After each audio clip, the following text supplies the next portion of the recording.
all were working with people already, and not just working with people, very selective about who we worked with too. Because y'all were good. Yeah, everybody's old souls too, you know. So for what it's worth, we were all a breed anyway. So we were honored. How it ended up turning into a gig, that went wonderful, like I said, and then comes Saving All My Love for You, and everything you have on that record. Where do Broken Hearts Go? I don't know what was on the first album. All I know is this. So I took over Anita Baker's thing when we did the Luther tour. That was my first tour with Anita.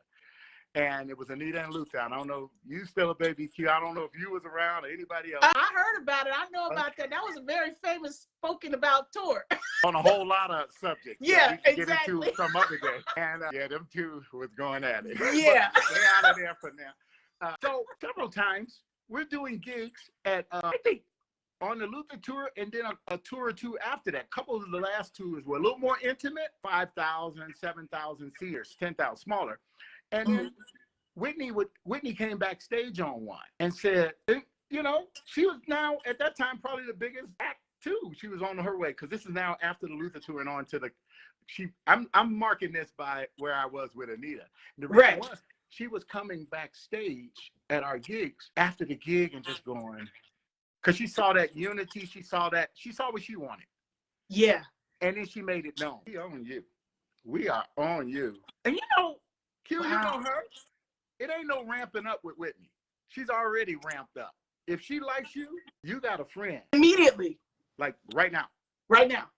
And this one liked me as a person and as the music, and remember the old days. So she wasn't just showing up there. This wasn't entertainment business at this time. This was a very delicate girl with a beautiful gift, because she was focused on modeling and everything. And Clive was plucking her into her destiny. This wasn't somebody who's sitting here focused, I'm gonna make it. I've been watching, I've been trying to be like Pebbles or trying to be like anybody their whole life, or Aretha. She sang because she sings, because that's what she do. that's who she was. It was just in her.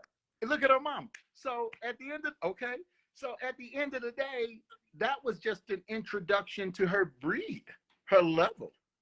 Yeah. And so when she shows up a few years later at this gig, at this tour, and turns out she said, "Oh no, I've been to several." Her and Robin, and then Robin standing like that. We own you. We own you. One of the other times she came back after that, she said, "We want you." I had my own things after 3 tours with my girl Anita, who I love. Yeah. Who I love, but I love. Yeah. And look, sidebars. I hang on the sidebar. I drive in the emergency lane. That's where I'm at. Half in, half out. You don't want the truth. You don't want it. So anyway, y'all don't need that, sweet people. So sweet and patient people, thank you for hanging out till I figured out some technology. Now I'm gonna figure out how to look at this camera right there. That's pretty. I see you already, but I gotta get all up in here. Anyway, I'll be looking down because I'll be looking at myself. What's coming out your nose, boy? All right, back to the story. So she comes to another gig, and then she really puts it out there. Now remember, she loves Anita Baker. Yeah. And just whenever that's done, and I was already on a path of kind of shutting down.